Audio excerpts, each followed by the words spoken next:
Hot hot అంశాలపై debate news బెంచ్కి స్వాగతం. రేపే అంతరిక్షంలోకి వెళ్ళాలి మన శుభాంశు, ఎవరైతే మన దేశానికి సంబంధించినటువంటి వ్యోమగామి కూడా. అయితే ఇక్కడ కొత్త చర్చకి తావిచ్చినటువంటి అంశం అంతా సక్సెస్ఫుల్గా నడుస్తుందా లేదా. ఎందుకంటే ఎలన్ మాస్క్ వాళ్ళ సంస్థతో కలిసి ప్రయాణించాల్సి ఉంటుంది. ఇప్పుడు ఎలన్ మాస్క్కి ట్రంప్కి వచ్చిన విభేదం, అందులో ఎలన్ మాస్క్ డైరెక్ట్గా వార్నింగ్ ఇవ్వటం, నేను అసలు ఈ ప్రాజెక్టే రద్దు చేసుకుంటాను అనేటటువంటి హెచ్చరికలు జారీ చేయడం.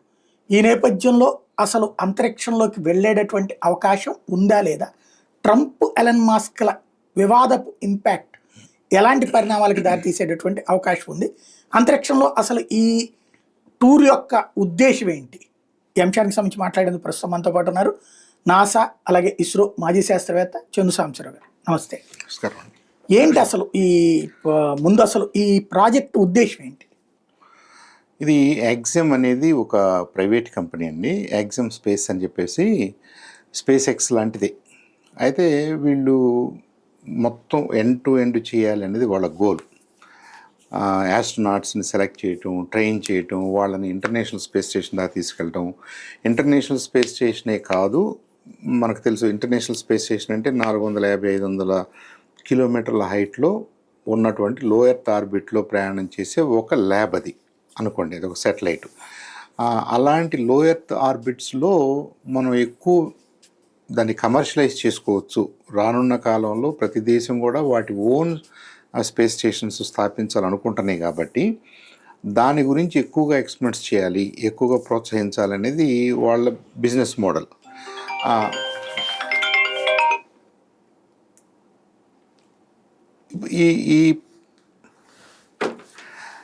ఈ పర్టికులర్ మిషన్లో యాక్సిమ్ 4 అనే మిషన్లో యాక్సిమ్ స్పేస్ ఉంది, స్పేస్ ఎక్స్ ఉంది, నాసా ఉంది, ఇస్రో ఉంది, ఈఎస్ఏ ఉంది, పోల్సా ఉంది, అంటే పోలాండ్కి సంబంధించినటువంటి స్పేస్ ఏజెన్సీ.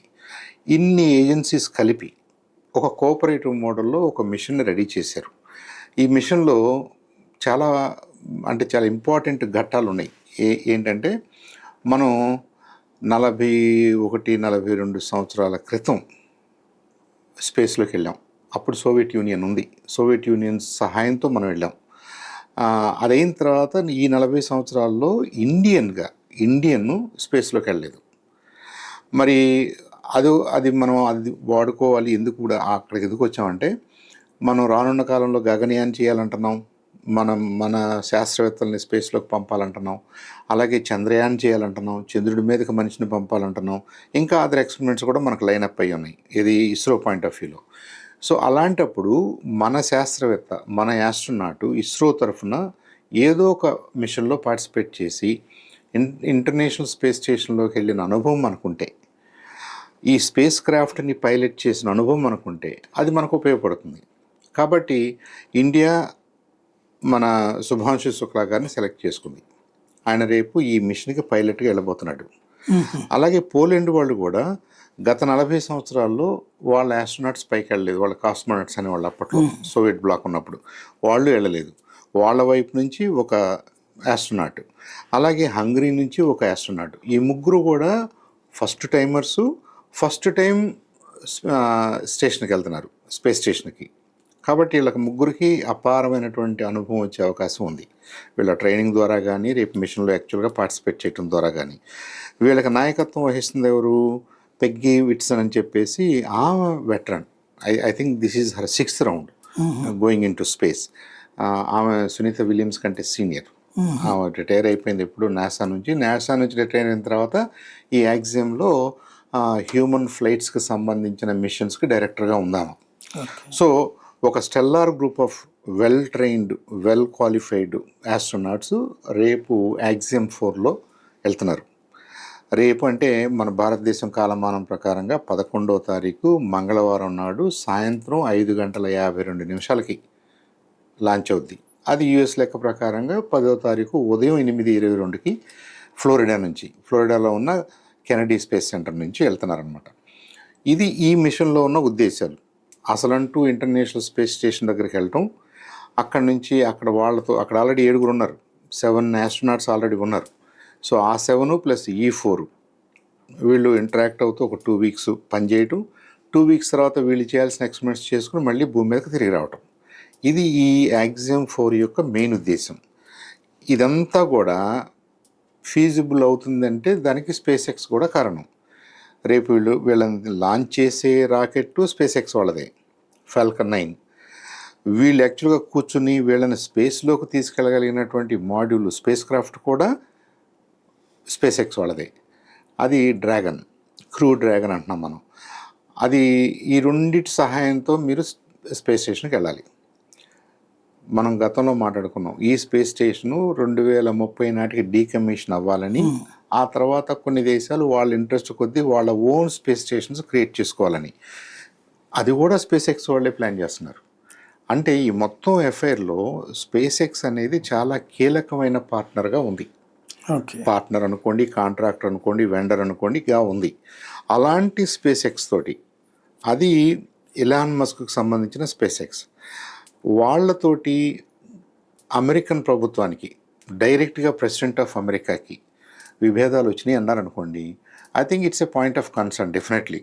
అమెరికాలో ఉన్న వాళ్ళకే కాదు, ఇవాళ ప్రపంచం మొత్తానికి కూడా ఇది ఇంటర్లింక్ అయి ఉంది. కాబట్టి స్పేస్ ఎక్స్కి ఏమన్నా జరిగితే ఇస్రో కూడా వరి అవ్వాలి. మనం అనుకుంటున్న ఈ 3 దేశాలే కాదు, యూరోపియన్ స్పేస్ ఏజెన్సీ వరి అవుద్ది, అటు పాలిష్ ఏజెన్సీస్, కెనేడియన్ ఏజెన్సీస్, అన్నీ ఎవరైతే స్పేస్లో ఏదో చేయాలనుకుంటున్నారో డైరెక్ట్లీ ఆర్ ఇండైరెక్ట్లీ ఇవాళ స్పేస్ ఎక్స్ మీద స్పేస్ ఎక్స్ సర్వీసెస్ వాడుకుంటున్నాయి. అందుకని ఇలాన్ మస్క్కి డెఫినెట్గా మొనోపోలిస్టిక్ బలం అనుకోండి, లేదా టెక్నాలజీ బలం అనుకోండి, డబ్బులు బలం అనుకోండి, ఇవన్నీ కూడా అతనికి ఉన్నాయి. సో ఈ రెండు ఏమైనాయి, ఒక ఆయన ఏమన్నా American president, the most powerful man on earth అనుకుంటే, ఇంకొక ఆయన ఏమన్నా టెక్నాలజీ పాయింట్ ఆఫ్ వ్యూలో, డబ్బుల పాయింట్ ఆఫ్ వ్యూలో హీఈస్ ఆల్సో ఈక్వల్లీ పవర్ఫుల్. వీళ్ళిద్దరి మధ్య క్లాష్ వచ్చిందనుకోండి, మరి అగ్లీగానే ఉంటుంది అది. అలాంటి పరిస్థితులు ఇప్పుడు మనం ఇరుక్కున్నాం. సాయి గారు, మనం సునీత విలియమ్స్ గురించి మాట్లాడుకున్నప్పుడు అసలు ఈ ఈ ఈ యాస్ట్రోనాట్స్ పైకి వెళ్ళాలన్నా, పైనుంచి కిందకి రావాలన్నా, ఈ యాస్ట్రోనాట్స్ ఇంటర్నేషనల్ స్పేస్ స్టేషన్కి వెళ్ళాలన్నా, అక్కడ పనిచేసి మళ్ళీ తిరిగి రావాలన్నా, అమెరికన్ సైడ్ నుంచి ఒకప్పుడు షటిల్ ప్రోగ్రామ్ అని ఉండేది.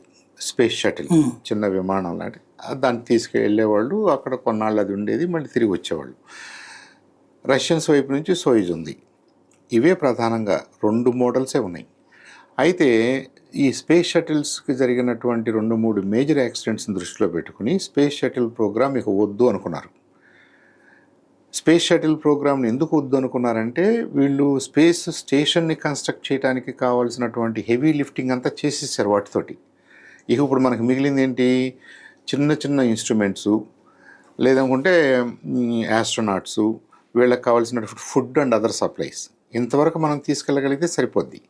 కాబట్టి నాసా ఏం చేసిందంటే, స్పేస్ షటిల్ని డీకమిషన్ చేస్తూ ఆల్టర్నేటివ్గా బోయింగ్కి ఒక కాంట్రాక్టరు, స్పేస్ ఎక్స్ ఒక కాంట్రాక్టర్గా మీరు స్పేస్ షటిల్స్కి బదులుగా స్పేస్ క్రాఫ్ట్స్ని, మీరు స్పేస్ షటిల్ కూడా స్పేస్ క్రాఫ్టే, మోడర్న్గా తక్కువ సైజులో మోర్ ఎఫిషియెంట్గా మీరు డిజైన్ చేయాలని చెప్పేసి వాళ్ళకి కాంట్రాక్ట్స్ ఇచ్చింది. ఇస్తే స్పేస్ ఎక్స్ వాళ్ళు సక్సెస్ఫుల్గా చేశారు. 2019 నుంచి కూడా వాళ్ళు ఆపరేషనల్ అయిపోయారు. కానీ బోయింగ్ వాళ్ళు కాలేకపోయారు. నిజానికి బోయింగ్ ఈ ఫీల్డ్లో చాలా సీనియర్, వెల్ ఎస్టాబ్లిష్డ్ కంపెనీ. స్పేస్ ఎక్సే కొత్త కంపెనీ, బ్రాండ్ న్యూ కంపెనీ ఇది. వాళ్ళేమో హిస్టారికల్లీ 80 సంవత్సరాలు 90 సంవత్సరాల నుంచి ఏరోస్పేస్ ఇండస్ట్రీని డామినేట్ చేసిన బోయింగ్ ఈ విషయంలో వెనకబడింది. సరే, ఫైనల్గా ఆల్టర్నేటివ్స్ ఉండాలి కాబట్టి ఈ స్పేస్ ఎక్సే కాదు, బోయింగ్ కూడా చేయగలగాలి, స్పేస్ క్రాఫ్ట్స్ని చేయగలగాలి, స్పేస్ మాడ్యూల్స్ని చేయగలగాలి అనే ఉద్దేశంతో నాసా ఇద్దరికి ఇచ్చినప్పుడు, దాన్ని టెస్ట్ చేయడం కోసం ఆ స్టార్ లైనర్ అనే స్పేస్ క్రాఫ్ట్ని, బోయింగ్ వాళ్ళ స్పేస్ క్రాఫ్ట్ని మన సునీత విలియమ్స్ గారు, బుచ్ విల్మోరు టెస్ట్ చేయడానికని పైకి వెళ్ళారు కదా. పైకి వెళ్ళేటప్పుడు కొన్ని ఇబ్బందులు అయినాయి, అక్కడ డాక్ అయ్యారు, అక్కడ స్టేషన్లోకి వెళ్ళగలిగారు, కానీ వచ్చేటప్పుడు రిస్క్ అనిపించింది. సో దట్ కేమ్ ఎంటీ, మనుషులు లేకుండానే అన్మ్యాన్డ్గా వచ్చేసింది. అన్మ్యాన్డ్గా వచ్చినా సక్సెస్ఫుల్గానే ల్యాండ్ అయింది, అది వేరే అంశం.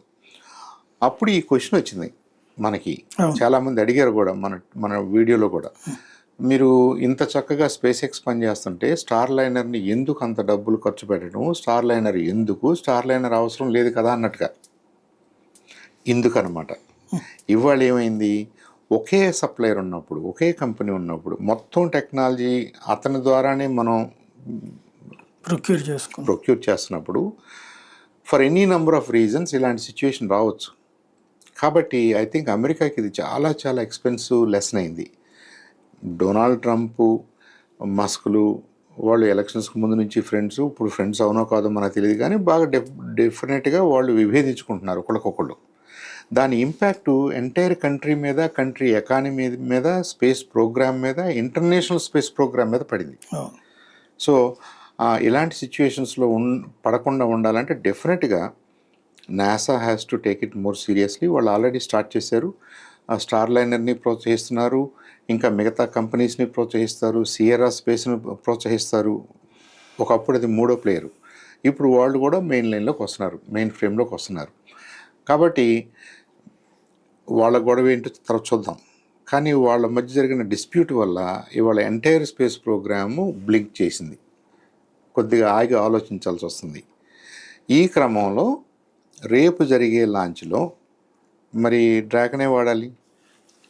మొన్న ఏమన్నాడు ఇలాన్ మస్క్ ఒక 2 days బ్యాక్, 3 days బ్యాక్, మా కాంట్రాక్ట్స్ని కనుక మీరు రద్దు చేస్తే, మాకు డబ్బులు లేకపోతే మా ప్రోగ్రామ్స్ని మేము ఆపేస్తాం, క్రూ డ్రాగన్ కూడా ఆపేస్తాం. అదే మెయిన్ క్రూ డ్రాగన్ ఆపుతాం. క్రూ డ్రాగన్ అనేది is the only mechanism, only spacecraft Americans have.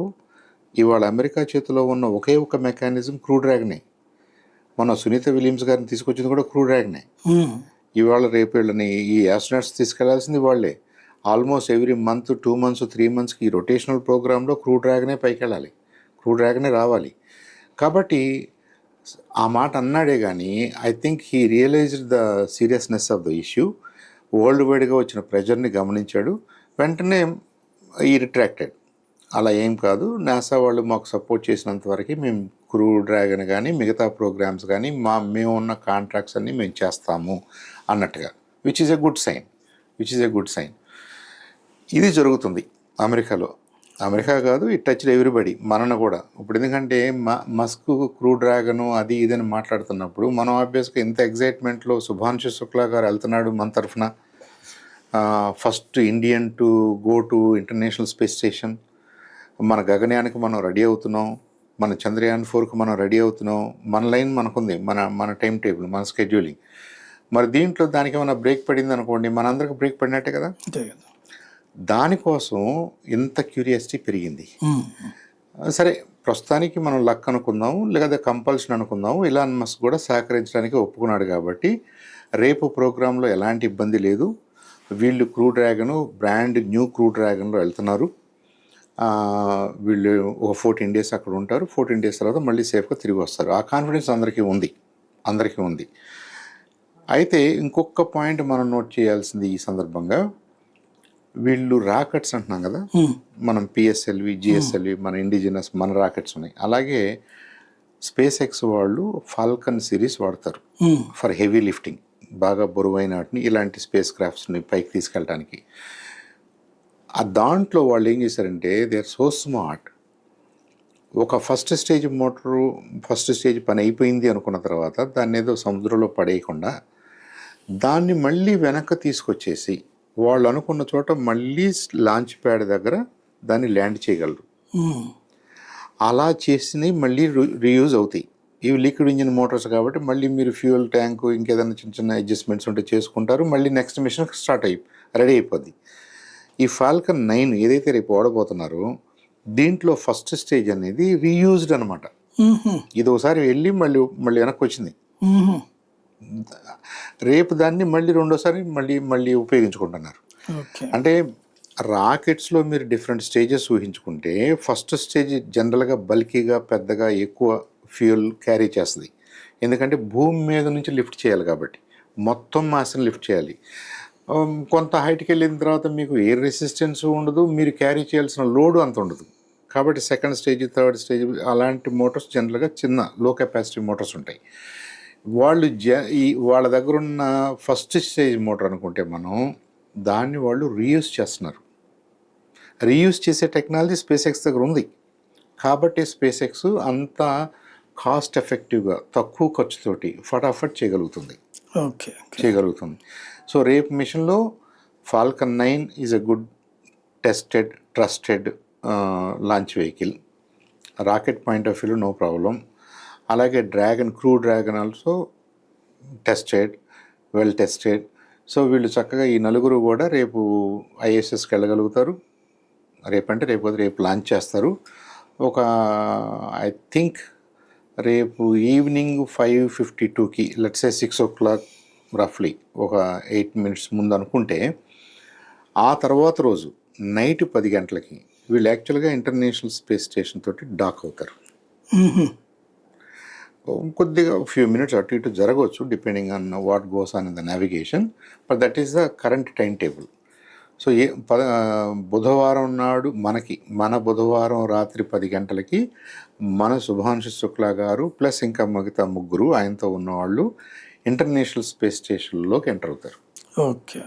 And that will be A historic event. ఈయన ఈ సుభాన్ శుక్లా పైలట్ అట కదా, ఈయన ఎయిర్ ఫోర్స్ పైలట్. ఎస్. అంటే ఇదివరకు ఇప్పుడు వీళ్ళిద్దరూ వెళ్ళారు, బుచ్మోరో లేకపోతే కనుక సునీత విలియమ్స్. వాళ్ళల్లో పైలట్ అంటూ లేరు కదా, ఇప్పుడు ఎందుకు పైలట్ పెట్టినట్టు? అంటే ఉంటారు, ప్రతి మిషన్లోనూ ఉంటారు. మొత్తం మిషన్లో మీరు ముగ్గురు, ఇక్కడ నలుగురు ఉన్నారు అనుకోండి, ఈ నలుగురిని కమాండ్ చేసే కమాండింగ్ ఆఫీసర్ ఉండాలా. ఇవన్నీ మిలిటరీ టర్మ్స్. అదే అంటే మీకు టీమ్ లీడర్ ఉండాలా, హెడ్ ఉండాలా. ఆ హెడ్ ఎవరు ఇక్కడ? Peggy Whitson. ఎందుకంటే ఆమెకు అనేక మిషన్స్లో వెళ్ళింది వచ్చింది అనుభవం ఉంది కాబట్టి ఆమె హెడ్ అనుకుందాం మీరు. ఆమెని కమాండర్ అంటారు. ఈ మిషన్ కమాండర్ ఎవరు? ఈ పెగ్గీ విట్సన్ అన్నామ, డాక్టర్ పెగ్గీ విట్సన్. తర్వాత మీరు ఎలా చెప్తే ఆమె అలా కమాండ్స్ని ఫాలో అవుద్ది. ఏ విషయంలో? యాక్చువల్గా ఈ ఎయిర్ క్రాఫ్ట్ని నావిగేట్ చేసి పైకి తీసుకెళ్లే విషయంలో. కాబట్టి మిమ్మల్ని పైలట్ అంటారు.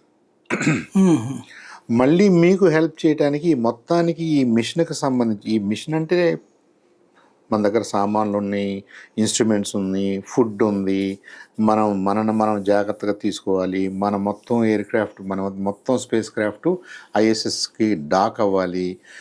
మరి మీరు హండ్రెడ్స్ ఆఫ్ డిఫరెంట్ యాక్టివిటీస్ చేయాలి కదా. మీరేం ఊరిని ప్యాసింజర్స్ అలా కూర్చోవడం కాదు, నిద్రపోవడం కాదు. You actually do. ఏళ్లలో డిఫరెంట్ రోల్స్ ప్లే చేస్తారు. డిఫరెంట్ రోల్స్ ప్లే చేసే దాంట్లో ఆమెనేమో కమాండర్ అన్నారు, శుభాంశు శుక్లానేమో పైలట్ అన్నారు, మిగతా ఇద్దరినేమో మిషన్ స్పెషలిస్ట్లు అన్నారు. వాళ్ళకి టైటిల్స్ ఉన్నాయి. సో ఇలా ఈ నలుగురు కలిసి దీన్ని ఎవరు చేయాల్సిన పని వాళ్ళు చేసుకుంటూ డ్రాగన్ని డాక్ చేయగలగాలి. తర్వాత దీంట్లో ఉన్న ఇన్స్ట్రుమెంట్స్ని దాంట్లోకి మార్చడం, దాంట్లో ఉన్న ఏదన్నా తీసుకురావాల్సిన దీంట్లోకి మార్చడం, వీళ్ళు ఇండివిజువల్గా వీళ్ళ ఫీల్డ్స్ని బట్టి వీళ్ళు చేయాల్సినటువంటి ఎక్స్పెరిమెంట్స్ అనండి, స్టడీస్ అనండి, ఇవి చేయాలి. ఓకే, అక్కడ చేస్తా. వీళ్ళకి 14 రోజులు టైం టేబుల్ ఉంటుందండి. వీళ్ళు నిద్రపోయే టైము లేదనుకుంటే ఎక్సర్సైజ్ చేసే టైములు తప్పితే మిగతా అంతా కూడా మనకంత స్ట్రిక్ట్ స్కెడ్యూల్ ఉండదేమో. వాళ్ళకి minute by minute, hour by hour schedules ఉంటాయి. ఏ ఎక్స్పెరిమెంట్ ఎప్పుడు చేయాలి, ఏ పని ఎప్పుడు చేయాలి, ఏ రీడింగ్స్ ఎప్పుడు తీసుకోవాలి, అసలు ఏమేమి అబ్జర్వ్ చేయాలి. There are so many things they want to learn కదా, దే వాంట్ టు అబ్జర్వ్. అవన్నీ కూడా చేసి సక్సెస్ఫుల్గా తిరిగి వస్తే మనకి నెక్స్ట్ మిషన్కి వీళ్ళు యూస్ఫుల్ అవుతారు. ఓకే. ఇప్పుడు స్పేస్ ఎక్స్ ఇప్పుడు మొన్నటిసారి సునీత విలియమ్స్ విషయంలో సక్సెస్ అయింది, అంతకుముందు సక్సెస్. కానీ ఈ మధ్యన ఒక ప్రచారం జరిగింది, లేదా ఒక 2-3 వాళ్ళు చేసిన ప్రయోగాలు బ్లాస్ట్ అయిన ఈ మధ్యలో అంటారు. అదేంటి? ఈ రాకెటే. ఇప్పుడు వాళ్ళు దాదాపుగా ప్రతి వారము లాంచ్ చేస్తున్నారు. అసలు ఎందుకు లాంచ్ చేస్తున్నారు ఇన్నిసార్లు చూద్దాం సాయి గారు.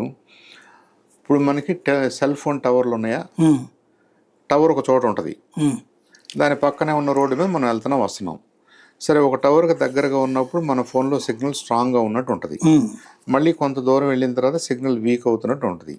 మళ్ళీ అటుపక్క ఉన్న టవర్ దగ్గర నుంచి మనకి సర్వీస్ అందేదాకా మనం ఇలా అనుకుంటాం, సిగ్నల్ వీక్గా ఉంది అనుకుంటాం. ఆ తర్వాత మళ్ళీ ఆ టవర్ కలుస్తుంది, ఆ టవర్ దగ్గర నుంచి మళ్ళీ మన ఫోన్ బాగానే పనిచేస్తుంది. ఒకప్పుడు ఒక 10-15 సంవత్సరాల క్రితం ఆలోచించండి మీరు, ఈ టవర్స్ ఇన్ని ఉండే కాదు. అప్పట్లో మ్యాసివ్ ఫిజికల్ టవర్స్ ఉండే. ఇప్పుడు ఏంటంటే ఇప్పుడు బిల్డింగ్స్ మీద కూడా చిన్న చిన్న టవర్స్లో ఇవన్నీ కూడా ట్రాన్స్మిటర్స్ అరేంజ్ చేసుకోగలుగుతున్నాం. అప్పుడు రియల్గా ఫిజికల్గా పెద్ద పెద్ద మన టెలిఫోన్ ఎక్స్చేంజ్ దగ్గర కనపడే లాంటి టవర్స్ ఉండి, పొలాల్లో కూడా టవర్స్ ఉండి, ప్రతి చోట మనం పెట్టలేం కాబట్టి అక్కడున్న లోడుని బట్టి కొద్దిగా దూరంగా ఉండేవి కాబట్టి ఒక టవరు దాని చుట్టూ ఎంతవరకు అది పనిచేయగలదో, ఎంతవరకు ట్రాన్స్మిట్ చేయగలదో, ఎంతవరకు సిగ్నల్ స్ట్రెంత్ బాగా ఉంటుందో దాన్ని ఒక సెల్ అంటారు. ఓకే. మనకి ఫోన్లకి పేరు అక్కడి నుంచి వచ్చింది. ఓకే. ఈ టవర్ ఒక సెల్, దీని చుట్టూ ఇంకో టవర్ ఉంటుంది, దాని చుట్టూ ఉన్న భాగం ఒక సెల్. ఓకే.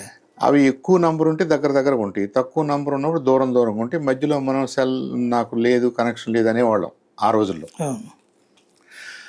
ఈ ఫిజికల్ టవర్స్ను మనం ఎక్కడ పెడుతున్నాం? జనాలు ఉన్న చోట పెడుతున్నాం.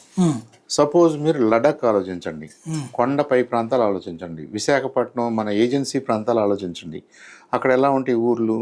ఒక 50 మంది, 100 మంది, 100 కుటుంబాలు అంతకంటే ఉండవు, చిన్నవి ఉంటాయి, దూరంగా ఉంటాయి, కొండ మీద ఉంటాయి. మరి వాళ్ళ దగ్గర ఎన్ని సెల్స్ అని పెడతారు మీరు? ఎన్ని టవర్స్ పెడతారు? It's very expensive. కాబట్టి మన భూభాగంలో మన భారతదేశం వరకే మాట్లాడుకుంటే ఒక 40-50% ఈ టెలిఫోన్ కనెక్షన్ సరిగ్గా ఉండదు. ఇప్పుడు మీరు హిమాలయాలు ఆలోచించండి, డిజర్ట్స్ ఆలోచించండి, ఇంకో ప్రాంతాలు, నదులు, సముద్రాలు, ఇవన్నీ ఆలోచించాం అనుకోండి. నా ఉద్దేశం ఈ ప్రపంచంలో ఒక 70% ఎటు నీళ్ళే, ఒక 30% ల్యాండ్ అనుకుంటున్నాం. ఈ 30%లో కొండలు, అడవులు, అది ఇది ఇంకొక సగానికి సగం పోయినా మనం నిజంగా ఇవాళ ఇంటర్నెట్ పనిచేస్తుంది ఒక 15-20% ఈ గ్లోబ్ మీద. అలా కాకుండా గ్లోబ్ అంతా మీరు సప్లై చేయాలి అనేది మీ విజన్ అనుకోండి. కొండల్లో చేయాలి, నల్లమల అడవుల్లో చేయాలి, హిమాలయాల పైన కూడా చేయాలి అని మీరు అనుకున్నారనుకోండి, ఈ టవర్స్ సిస్టమ్ పనికిరాదు కదా, ఎకనామికల్ కాదు కదా. దానికి ఏం చేశాడంటే ఎలాన్ మస్క్ ఎర్త్ లింక్ అని చెప్పేసి ఒక ప్రోగ్రామ్ క్రియేట్ చేసుకున్నాడు. నేను హండ్రెడ్స్ ఆఫ్ సెటిలైట్స్ని పైకి పంపిస్తా. ఈ కమ్యూనికేషన్ సెటిలైట్స్, ఈ బ్రాడ్బ్యాండ్ సప్లై చేయగలిగిన సెటిలైట్స్ ఒకదానెమ్మటే ఒకటి తిరుగుతూ ఉంటాయి. ఏ దేశానికి మనం సర్వీస్ చేయాలో, ఏ ప్రాంతానికి మనం సర్వీస్ చేయాలో వాటి మీదగా తిరుగుతుంటాయి. ఎంత బాగా తిరుగుతుంటాయి అంటే మనం ఇక్కడ కూర్చున్నాం మన ఫోన్ పట్టుకుని, మన మీద ఉన్న సెటిలైట్ అక్కడికి వెళ్ళేదాకా అది సర్వీస్ చేస్తుంది, మళ్ళీ ఇంకోటి దీని వెనక వస్తుంది. అంటే ఫ్యూ 100 కిలోమీటర్స్ దూరంలో మీరు కనుక సెటిలైట్స్ పెట్టుకోగలిగితే పైన, ఆ సెటిలైట్ వెళ్ళేదాకా నా ఫోన్ ఆ సెటిలైట్తో మాట్లాడుతుంది, ఇది దగ్గరకు వచ్చింది అనుకున్నప్పుడు దీంతో మాట్లాడుతుంది. మనకి సీమ్లెస్గా బ్రాడ్బ్యాండ్ వస్తుంది. మనం ఏ ఏరియాలో ఉన్నా మనకు బ్రాడ్బ్యాండ్ వస్తుంది. మనం నదిలో ఉన్నా వస్తుంది, మనం సముద్రంలో ఉన్నా వస్తుంది, మనం ఇంకో చోట ఉన్నా వస్తుంది, డిపెండింగ్ ఆన్ అలాంటి సెటిలైట్స్ కనుక మనం ప్రొవైడ్ చేయగలిగితే. ఇది ఎర్త్ లింక్ ప్రాజెక్ట్ అయింది, స్పేస్ ఎక్స్ది. ఈ ప్రాజెక్టును సపోర్ట్ చేయడం కోసం రాకెట్ స్టార్ట్ చేశాడు ఆయన. ఈ ప్రాజెక్ట్ని సపోర్ట్ చేయడానికి ఎటు రాకెట్స్ స్టార్ట్ చేశాడు కాబట్టి బై బోయింగ్ వాళ్ళు ఏమంటున్నారు, కాస్త ఆస్ట్రోనాట్స్ని తీసుకెళ్ళడానికి కూడా ఒక మాడ్యూల్ చేయమన్నారు కాబట్టి డ్రాగన్ డెవలప్ చేశారు.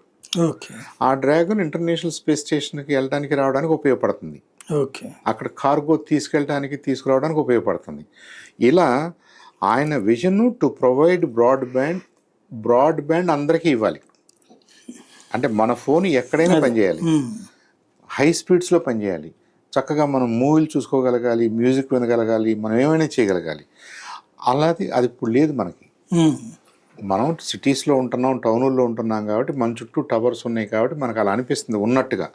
బట్ రూరల్ ఏరియాస్లో లేదు, ఫారెస్ట్ ఏరియాస్లో లేదు, హిల్ ఏరియాస్లో లేదు, నదుల్లో లేదు, చాలా ప్రాంతాల్లో ఇవాళ మనకు లేదు.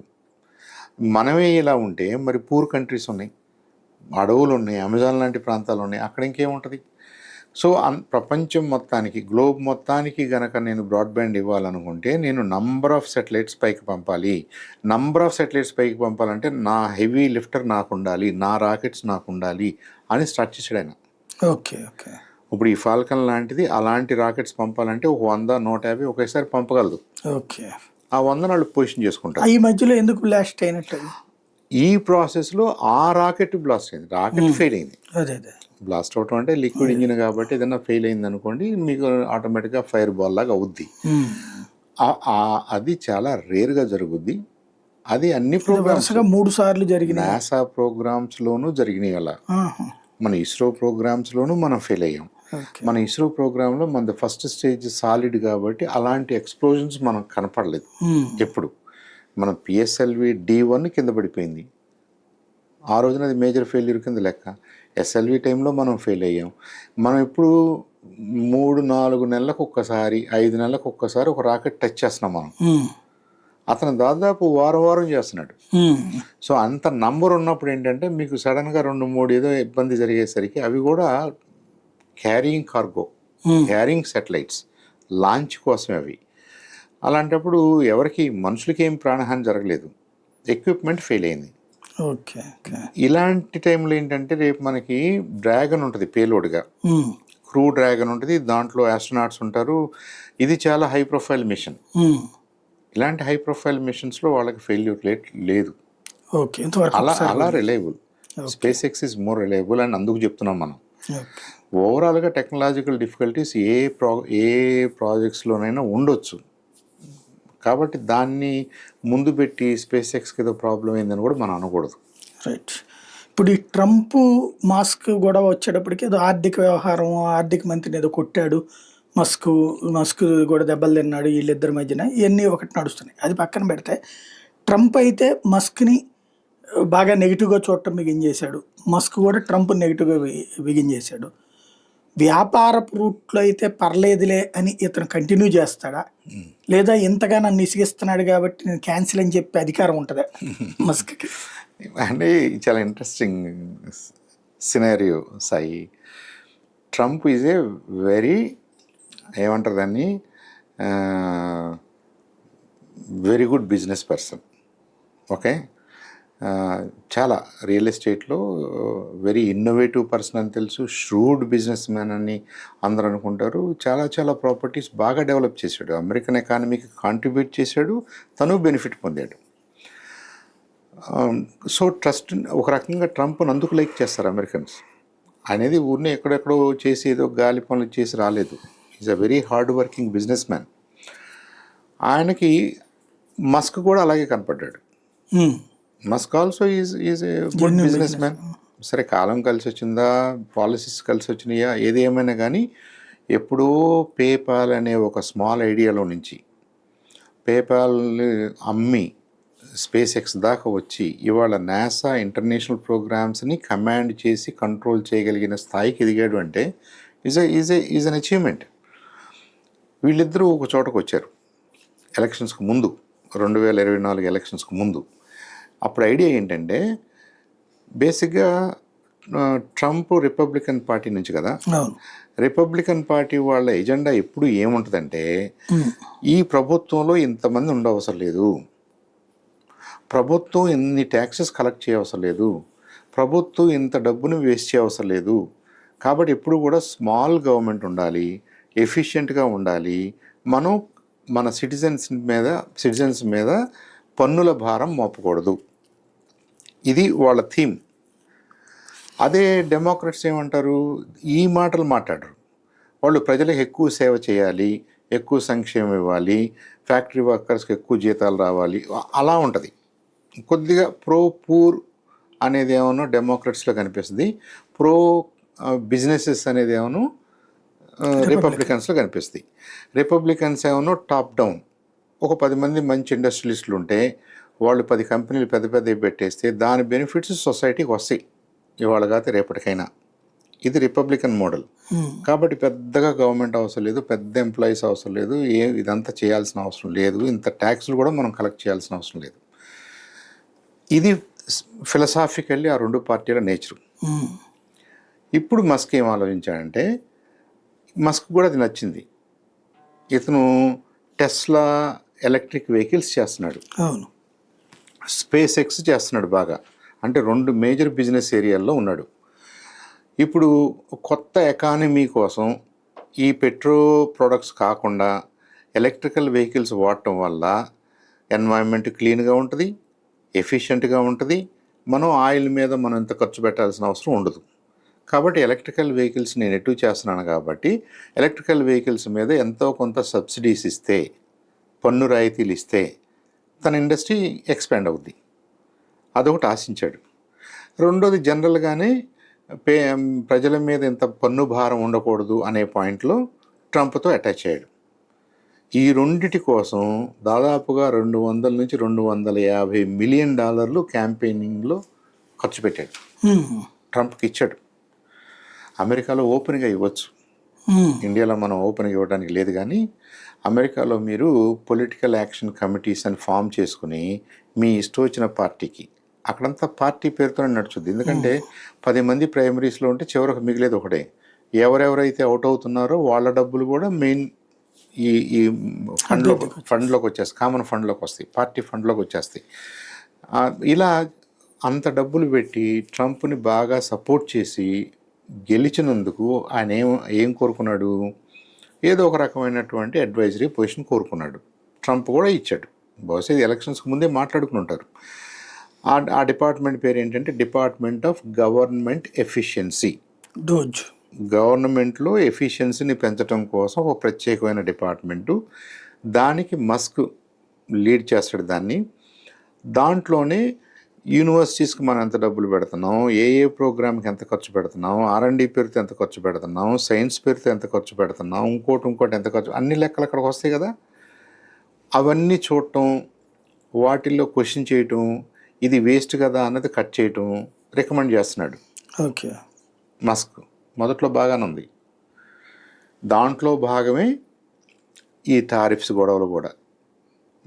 మన వస్తువులు వాళ్ళు కొంటలేదు, వాళ్ళ వస్తువులు మనం కొంటున్నాము, మన వస్తువుల మీద వాళ్ళు ట్యాక్స్ వేస్తున్నారు, ఈ బయలేటరల్గా మనం దెబ్బతింటున్నాం, మనమే వాళ్ళకి అప్పు పెడుతున్నాం. కాబట్టి చైనాతో కానీ ఇండియాతో కానీ ఇంకో దేశంతో కానీ మనం టారిఫ్స్ మాట్లాడుకోవాలి అనే ప్రపోజల్ కూడా గవర్నమెంట్లోకి రాగానే పెట్టారు కదా. అది కూడా ఇంటర్నేషనల్గా కొంత డిస్టర్బెన్స్ క్రియేట్ చేసింది కదా. తర్వాత H1Bలు ఎందుకు, F వీసాలు ఎందుకు, స్టూడెంట్స్ ఎందుకు రావాలి ఇక్కడికి, ఎవరో వస్తే వాళ్ళకి మనం ఎందుకు ఫండ్ చేయాలి, మనం ట్యాక్స్ పేర్ నుంచి డబ్బుల్లోంచి చేస్తున్నాం, ఇవన్నీ కట్ చేయాలని మాట్లాడుతున్నాడు ఇలాన్ మస్క్. దానికి నా ఉద్దేశం వరల్డ్ వైడ్గా రెసిస్టెన్స్ వస్తుంది ట్రంప్ మీద. So Trump as a politician ఆయనకు అర్థమై ఉంటుంది, ఇవన్నీ చేసుకుంటూ పోతే మనం ఐసోలేట్ అయిపోతాం అనుకుని ఉంటాడు. సో ఇలా కాదు, అలా కుదరదని ఈయన కూడా నో చెప్పడం స్టార్ట్ చేశాడు. ఈ నో చెప్పే క్రమంలో ఒక కొత్త బిల్లుని తీసుకొచ్చాడు ట్రంప్. దాని పేరు one big beautiful bill, BBB అని పెట్టుకున్నారు.